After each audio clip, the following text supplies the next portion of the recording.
Shots fired at Sheik and Monica. Yeah, one man was good. Put the gun down. Put the gun down. The rap game has always been a battlefield. Fame, fortune, and danger walking hand in hand, but for some artists, the streets they rapped about became their final resting place.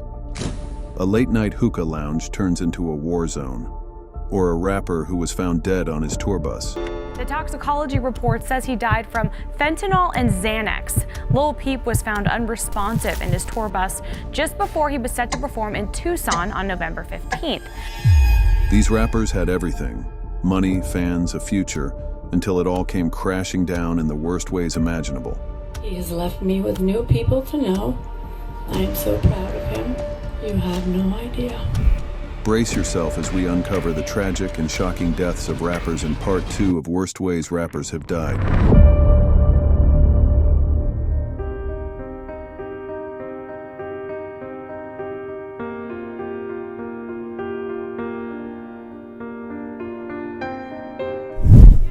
Now they should've risked, cause I asked about him and he played with sticks.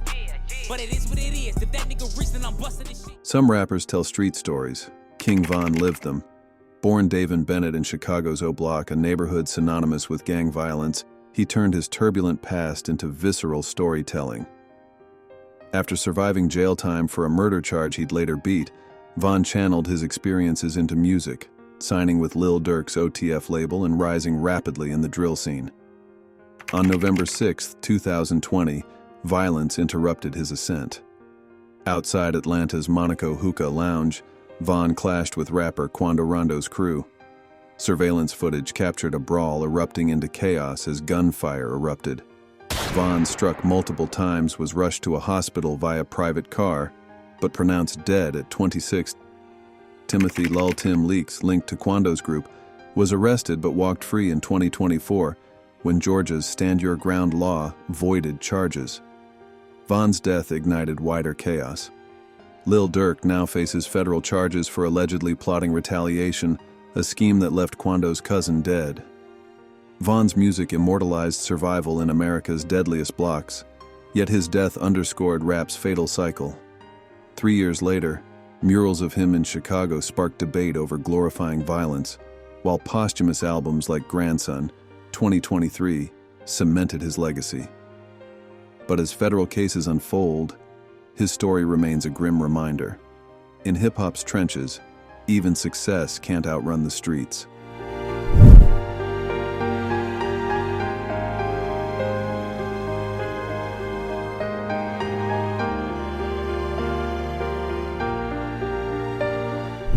Wonder who you'll fuck when I die, and if I tried to call, would you cry? He called himself the crybaby rapper, blending hip-hop with emo to soundtrack a generation's fractured psyche. Lil Peep, born Gustav Orr, wore his anguish like tattoos, singing about benzos, broken hearts, and the seductive pull of oblivion. On November 15, 2017, his final Instagram post prophesied the inevitable: "When I die, you'll love me."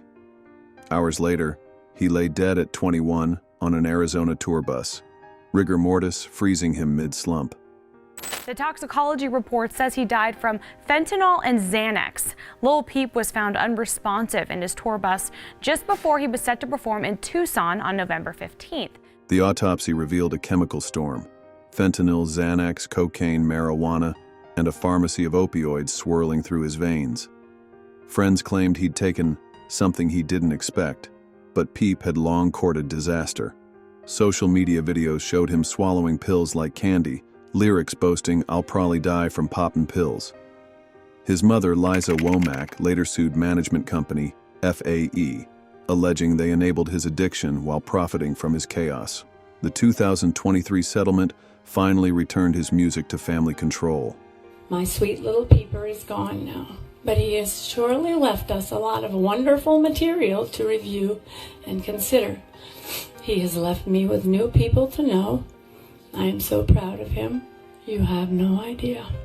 Industry vultures circled, but fans saw a martyr. Here was a bisexual artist who screamed about depression when rap demanded swagger, whose death exposed the opioid crisis devouring SoundCloud's DIY rap scene. Tributes flooded in from Post Malone to Bella Thorne, while Lil Uzi Vert quit Xanax cold turkey, a fleeting silver lining. 5 years later, Peep's streaming numbers climb like phantom heartbeats. His gravestone reads, "Everybody's Everything," the title of his posthumous documentary. For better or worse, he became exactly what he promised, the patron saint of lost kids who'd rather feel everything than nothing at all.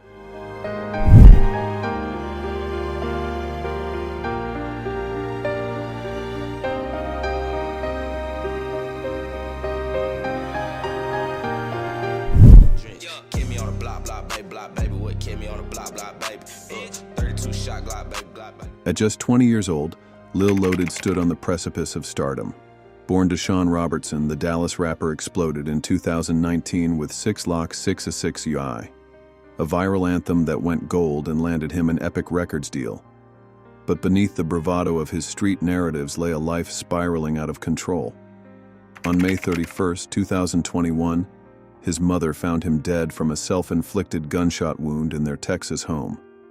Hours earlier, he'd posted a haunting Instagram story. "I ask for entrance into your kingdom through all my mistakes.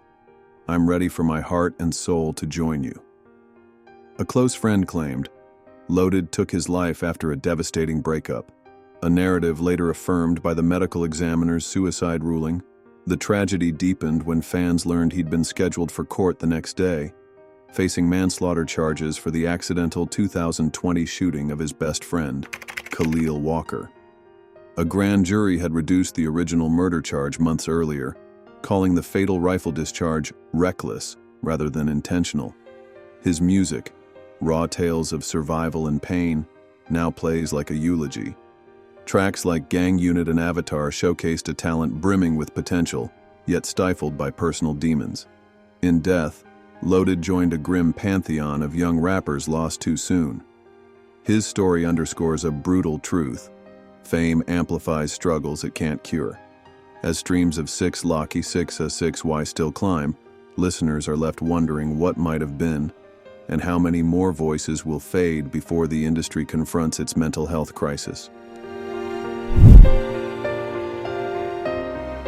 The music, the fame, the lifestyle, none of it could protect them from their tragic fates, whether it was a hail of gunfire outside a club or a fatal overdose in the solitude of a tour bus.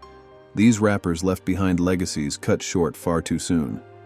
Their deaths serve as a grim reminder of the dangers lurking in the industry, where success and tragedy often go hand in hand. Which of these stories shocked you the most?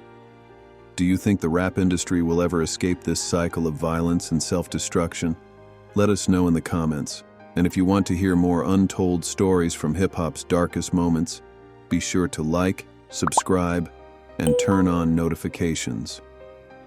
Rest in peace to the legends we lost. Your voices may be gone, but your music lives forever.